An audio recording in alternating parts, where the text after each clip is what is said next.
Begin your story with a librarian searching for something. We lose people all the time.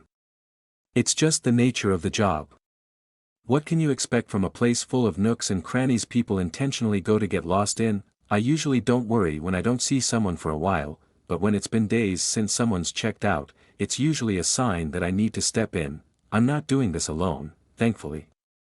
No librarian is ever truly alone, are they? I have help from the watchers and listeners of the shelves. Thanks to them, it usually doesn't take long to get the scent, if you know what I mean. However, today is one of the rare, and unfortunate, exceptions when my search has exceeded more than an hour, and an hour is pushing it. I've been searching and asking around for almost 6 hours, scouring shelves and listening for the telltale breathing. The watchers have their quadrants, so it's much like playing hot and cold, bad news. One says, and my brain shivers in my skull, both from its existence and its statement. They crossed the tape. Says the watcher, and I groan. Are you sure? My stomach still drops at the thought, even though I've been doing this a very long time, long enough that I remember every book on every shelf better than my own child's face, but knowing a poor soul lost themselves beyond the tape. I grieve for them.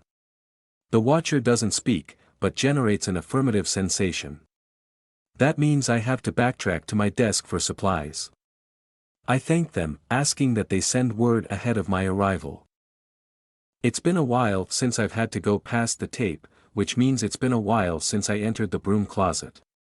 The helmet is dusty, it looks almost like it's from one of those old-fashioned scuba diving suits. It's not nearly so heavy, though. There's a bright lamp affixed to the front just above the visor, but it's as much of a hindrance as a help. While, most of the time, those beyond the tape know not to bother me, some still get bored enough to try, and the lamp acts like a beacon. I don't blame them, it's what prisoners do. Find the weakest among them and test their mettle.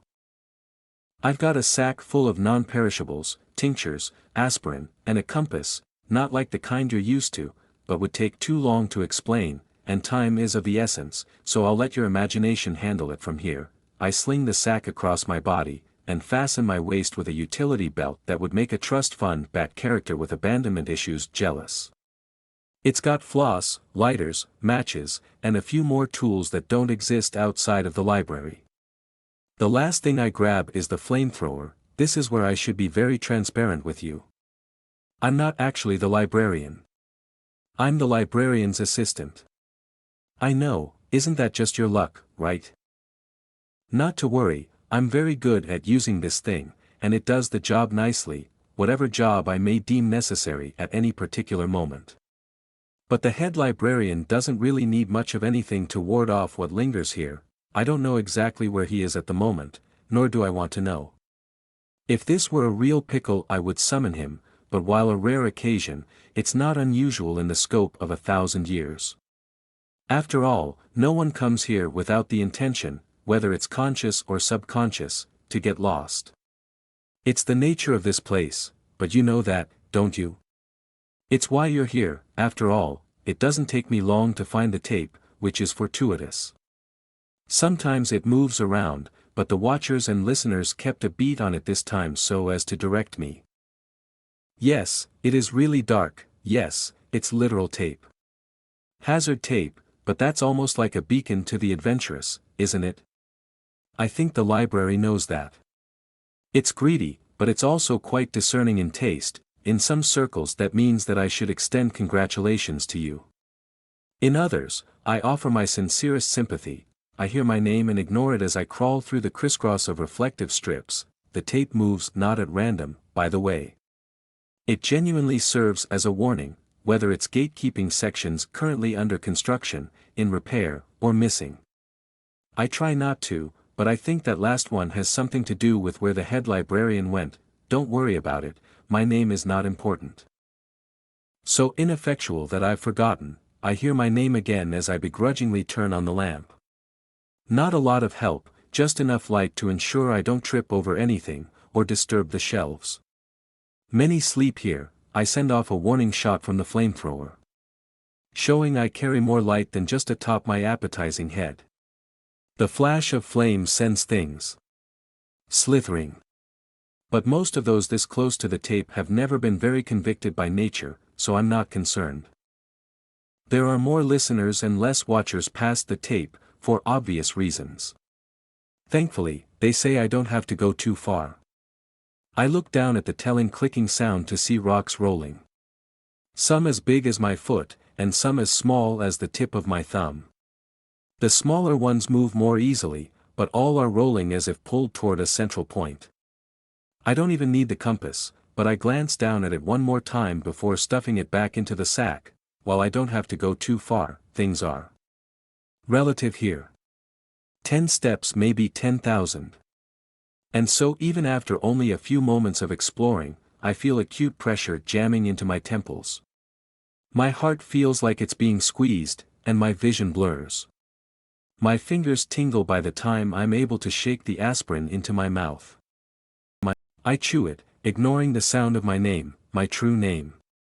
The one only I can hear. You'll hear your own as well, if you stay here long enough. My vision clears, which just means the dark looks sharper, and I sweep another warning arc from the flamethrower for good measure. I do this as much because I love the sound as for protection. I also appreciate the warmth. It gets cold here. But in a strange way, which shouldn't surprise you at this point. It's cold like how the first signs of spring show in the early morning dew that's only just melted. I can smell and taste the sweat on my upper lip. And it's cold. And then I hear it. A few or 1,000 steps later. The breathing sound I've been listening for, the pace of the rocks quickens, and my head is turned down so the helmet light prevents me from tripping over, or impeding, their journey. A famous author once said all things serve the beam, and that's as true in this world as it is in the others. Except this beam, this beacon, is attached to our lost visitor. I can only hear the rocks, mumblings, and the breathing sound now. The smell is so musty and thick. Like the air is full of sweat and dust. Like I've stuck my head out the window during a heavily falling rain. If I think hard enough about it, soon I'll be drenched. So, I don't, while the rocks are almost the perfect tell, and the listeners too corroborates the evidence, you can never be too sure. Only light can be sure. I take a match from the tiny box, snap it to life, and then blow it out. Tiny smoke tendrils curl and waft until they also follow the same flow as the rocks. Excellent, we've not been led astray. A few or 1,000 more steps, and the rocks are gathering down an aisle where the breathing is more like wheezing, like the desperate struggle to take in. Lo and behold, we found them. Poor thing, judging by the state of her, she got lost early. She's likely been here for most of the day. The book covers her face, consuming her head like a kid on a particularly large popsicle. The pages flutter gently against her too white jaw. The papery quality of her skin, and the wanting muscle mass, show how little time was on our side. Not a moment to waste. I grab the book by the edges of both back and front covers. It's got most of her head inside at this point, just her earlobes, hair, and edge of her jaw peek out from beneath the pages I now grip firmly. The wheezing turns into a moan that turns into a sob. Now, I say, and test the hold the book has on its victim. It's snug, too snug to yank like a leech. I need to treat it like a tick, making sure to get the head out. None of these are intended as puns, but it just happens after being surrounded by books and prose for so long. I draw one of the tiny vials strapped in my utility belt and pull the cork out. It smells like nothing to me, but I see the reaction immediately. Our half-consumed explorer moves a bit, her fingers mostly, and I hear a second, tinier moan beneath that of the books. I pour a small amount of the substance into the palm of my hand, and I smooth it gently down the spine of the book. It wails again, and so does the girl, both full of sorrow and reluctance. I feel the hairs on the back of my neck stand up, so I turn at the hip, cock the flamethrower, and send off a very intentionally long tail of flames. When the feeling subsides, I shrug the weapon back over my shoulder. I use the backs of 2 knuckles to knock gently on the book cover. It's time to come back now. My apologies. I say, and I mean it.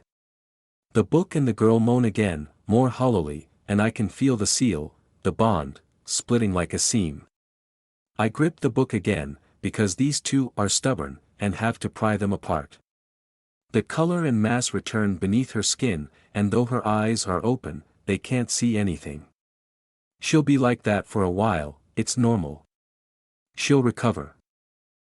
I pour the remaining contents of the bottle down the part of her frazzled blonde hair. Tears fill the empty eyes and drip down her face. Her mouth presses into a thin white line and grimaces so intensely that the flesh folds in multiple layers at the corners of her mouth. Great pain. Even after 1,000 years I still can't help but feel sorry, so I pull her burning head under my chin, and rub circles into her back. I'm sorry, dear. I know you've been told otherwise, but this place is a prison, and that isn't your story. Yours is still being written, and the one which made you pretty promises is lying and jealous. One day you, if the world is cruel, may yet have a place here. But it's not today. So let's go have a cup of tea. I tell her, as I've told many like her. I've gotten better at it over the years. I used to have to fight with them. Often I'd give up and just keep them safe until the head librarian got back to talk them down. She finally lets out a weak, wheezing breath. I take advantage of the broken seam of her lips and pour a tincture down her throat. I don't even have to look anymore, I can just feel the specific melodies that make each tincture different. It helps that the one I need usually sings a bit louder as a courtesy, and it'll purr like a cat when I've touched my fingers to it. She chokes a bit, but her eyes start to clear. Good enough for now. The back of my neck has another sudden influx of goosebumps. We've overstayed our welcome. It's time to go. I put the book back on the shelf. I don't scold it, just allow its ache and frustration flow through me. I apologize, but there's no comfort I can give. My words and compassion are meaningless. I've noted the volume and will tell the head librarian, they might be able to soothe it back to sleep. I tap the metal bauble around my neck, and we're back at my desk. I drape the girl onto a nearby love seat that's seen better days, starting the kettle before heading to the broom closet to stash the emergency kit. She'll be fine. People like her, and you, always are. This place was made to help the wanderers and recklessly imaginative. Those who can't wrap their heads around the world the way it is, and can see the truth of magic between heartbeats and heartbreaks. And people like me, and the head librarian, when they so choose to grace us with their presence, keep the place orderly and open for you. And we're here to help guide you back on track if you lose inspiration for your own story. It's the nature of the job, the library itself. What else can you expect from a place full of nooks and crannies that people choose to get lost in? Man, I wish there was a whole universe with this magical library at the center. I'd love to read more about what exactly the head librarian and his assistant's jobs entail. Truly great work, OH. It's funny you mention that, because I've been planning something. XD, thank you so much for reading this story and taking time to leave your kind thoughts. I'm so glad you enjoyed it. I am so glad I read the story. This is fantastic writing. All things serve the beam, Turtle, a well-deserved win, congratulations. I can feel the seal, the bond, splitting like a seam. I grip the book again, because these two are stubborn, and have to pry them apart. I'm sure every ardent reader can relate to some part of it. To serve up a fantasy that feels so real is no mean task. Brilliant work. Congratulations. Hi Kens, welcome to Readsy. This was an outstanding win. It answered the prompt beautifully while executing the perfect life questions. I also adored the way you felt this narrator's journey. We've all been the assistant in the world where everyone needs the head honcho. It was absolutely gorgeously written. Nice work, thank you so much, Amanda. So very glad you enjoyed the story and resonated with the assistant librarian.